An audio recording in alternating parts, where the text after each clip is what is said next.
नमस्कार, आप देख रहे हैं राष्ट्रहित टीवी। आपके साथ मैं हूं अंकिता। उत्तर प्रदेश का संभल अब वो शहर बन चुका है जिसे लेकर अब कोर्ट भी संभल संभल कर फैसले ले रहा है। हुक्मरानों, शासकों और सम्राटों के हर दौर का गवाह ये शहर सतयुग से सांस भर रहा है। त्रेता द्वापर से गुजरते हुए कलयुग में नया सफर तय कर रहा है। इतिहास के पन्नों में अलग अलग नामों से मशहूर शहर को आज के दौर में फिर एक नई पहचान तब मिली जब 28 सितंबर 2011 को उत्तर प्रदेश के 3 नए जिलों में से एक नए जिले के रूप में संभल का ऐलान हुआ। मुरादाबाद की 2 तहसीलों चंदौसी और संभल तो साथ ही जनपद बदायूं की तहसील गुन्नौर को मिलाकर एक जिला बनाया गया जिसका नाम भीमनगर रखा गया। लेकिन बाद में भीमनगर नाम हटाकर फिर से संभल नाम रख दिया गया। संभल दिल्ली से 160 किलोमीटर की दूरी पर है। दिल्ली पर राज करने वाले शासकों का संभल को लेकर खास आकर्षण रहा है, तो वहीं ये यूपी की राजधानी लखनऊ से 355 किलोमीटर दूर है। बुलंदशहर, मुरादाबाद, अमरोहा, बदायूं और रामपुर जिले संभल से सटे हुए हैं। इस शहर की 60% आबादी मुस्लिम है तो 40% हिंदू। मुगल साम्राज्य के दौर में इसे महत्वपूर्ण प्रशासनिक और सांस्कृतिक केंद्र माना जाता था। ये मुगलों के लिए बहुत खास शहर था। हालांकि भारत के अंतिम हिंदू शासक पृथ्वीराज चौहान ने संभल को अपने साम्राज्य की राजधानी बनाया था। तो आइए आज जानते हैं संभल का इतिहास और सबसे पहले आपको बताते हैं कि सतयुग में संभल का क्या नाम था। सतयुग में संभल को संभलेश्वर पुकारा जाता था। त्रेता युग में इसका नाम महादगिरी था। फिर द्वापर में इसे पिंगला नाम से जाना गया और अब ये इस कलयुग में संभल नाम से जाना जाता है। इतिहास के अनुसार 5वीं शताब्दी ईसा पूर्व के दौरान संभल पांचाल शासकों का घर था। इसके बाद राजा अशोक के साम्राज्य का एक हिस्सा बना। माना जाता है कि 12वीं शताब्दी के दौरान संभल में दिल्ली के अंतिम हिंदू शासक पृथ्वीराज चौहान ने 2 भयंकर युद्ध लड़े थे। दोनों ही गाजी सैयद सालार मसूद के खिलाफ थे।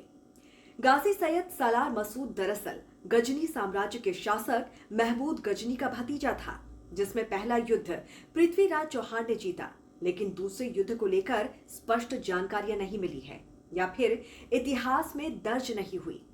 700 साल पहले 14वीं शताब्दी की शुरुआत में दिल्ली के पहले मुस्लिम सुल्तान कुतुबुद्दीन ऐबक ने संभल पर कब्जा किया और उसे अपने साम्राज्य में शामिल कर लिया।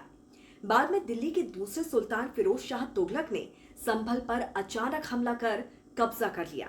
15वीं शताब्दी में लोधी साम्राज्य के दूसरे शासक सिकंदर लोधी ने भी संभल को अपनी हुकूमत की राजधानी बनाया। तकरीबन 4 साल तक संभल सिकंदर लोधी के साम्राज्य की राजधानी रही, लेकिन इसके बाद फिर संभल के इतिहास ने करवट बदली। लोधी साम्राज्य का अंत हुआ और संभल में मुगलों की हुकूमत हुई। संभल में पहले मुगल शासक बाबर के दौर की शुरुआत हुई। बाबर ने संभल को रणनीतिक रूप से सबसे महत्वपूर्ण शहर माना। दिल्ली और आगरा को जोड़ने के लिए यह शहर बहुत बड़ी कड़ी थी। बाबर के शासनकाल में संभल को एक शाही सूबा के रूप में विकसित किया गया। हुमायूं के शासनकाल में भी संभल को खास अहमियत दी गई। इस क्षेत्र का प्रशासनिक उपयोग और विस्तार मुगल साम्राज्य की मजबूती के लिए किया गया। कहा जाता है कि पहले मुगल शासक बाबर ने पहली बाबरी मस्जिद का संभल में ही निर्माण कराया, जिसे आज भी एक ऐतिहासिक स्मारक माना जाता है। बाबर ने बाद में अपने बेटे हुमायूं को संभल का गवर्नर बनाया। फिर हुमायूं ने अपने बेटे अकबर को शासन सौंपा। कुछ इतिहासकार मानते हैं कि अकबर के दौर में संभल का विकास हुआ। अकबर ने अपने शासनकाल में संभल को सूबा संभल का दर्जा दिया। अकबरनामा और आईनाए अकबरी में संभल का खास उल्लेख भी मिलता है। मुगलों की सेनाएं यहाँ पर रहा करती थी। संभल कई वजहों से मशहूर है। सिर्फ सियासी हलचल या फिर ऐतिहासिक घटनाएं ही इसकी कहानी नहीं बयां करती। संभल की सबसे खास बात, जिसे कि देश विदेश में सराहा जाता है, वो है यहाँ के हस्तशिल्प उत्पाद।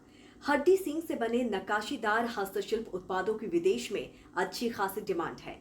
यहाँ के हस्तशिल्प कारीगरों ने अपने हुनर से दुनिया भर में अलग पहचान बनाई है, यानी कि मेड इन संभल का कोई सानी नहीं है। इसके अलावा हस्तशिल्पियों की बनाई गई शानदार ज्वेलरी को 7 समंदर पार विदेशी भी पसंद करते हैं, क्योंकि ये कम कीमत में भी बहुत आकर्षक दिखते हैं। संभल की हड्डी सींग के डेकोरेशन से बनने वाली तमाम ज्वेलरी दुनिया भर में मशहूर है। एक छोटा सा शहर होने के बावजूद टूरिज्म के लिए संभल में बहुत सारे पर्यटक आते हैं। मंदिर और मस्जिद के अलावा दूसरी ऐतिहासिक इमारतें इस शहर के समृद्ध इतिहास को नुमाया करते हैं। संभल मुस्लिम सांस्कृतिक धरोहर के लिए प्रसिद्ध है। बाबर ने इसे अपने शासनकाल में शाही दरबार के रूप में विकसित किया। उसके बाद तकरीबन सभी मुगल शासकों ने इस शहर को खास तवज्जो दी। इस शहर में एक ऐतिहासिक किला है जो कि मुगल और सुल्तान शासकों के शासनकाल की गवाही देता है। 400 साल पहले इसे संभल के तात्कालीन नवाब ने बनवाया था। उस किले में मुगल और ईरानी वास्तुकला शैली मौजूद है। यहाँ की जामा मस्जिद, जिसे बाबरी मस्जिद भी कहा जाता है, उसे 1528 में बाबर के आदेश पर मीर बेग ने बनवाया था और कहा जाता है कि बाबर ने खुद इस मस्जिद का पहला पत्थर बनवाया था, जिस वजह से ये मस्जिद ऐतिहासिक हो गई। इसके अलावा तुर्कों वाली मस्जिद बहुत मशहूर है। संभल में मनोकामना मंदिर बहुत लोकप्रिय है, जहां बाबा रामबड़ी की समाधि बनी हुई है। बाबा रामबड़ी एक महान संत थे और वो लोगों की बीमारियां अपनी अलौकिक शक्तियों से दूर कर देते थे। उनको लेकर कहा जाता था कि वो एक ही समय में 2 अलग अलग जगह दिखाई पड़ सकते थे। उनके भक्त उन्हें भगवान मानते थे। यहाँ कल्की विष्णु मंदिर विश्व प्रसिद्ध है, जहाँ भगवान विष्णु के 10वें अवतार को स्थापित किया गया है। इसके अलावा केला देवी मंदिर को लेकर देश विदेश में आस्था है। वहीं तोता मैना की रहस्यमयी कब्र लोगों को अपनी तरफ खींचती है। इस कब्र को सम्राट पृथ्वीराज चौहान ने बनवाया था। इसके पत्थर पर लिखी हुई लिपि को आज तक कोई ना पढ़ सका और ना ही समझ सका है। तो इस पर आपकी क्या राय है, जरूर हमें बताइए। जुड़े रहिए राष्ट्रहित टीवी के साथ। नमस्कार।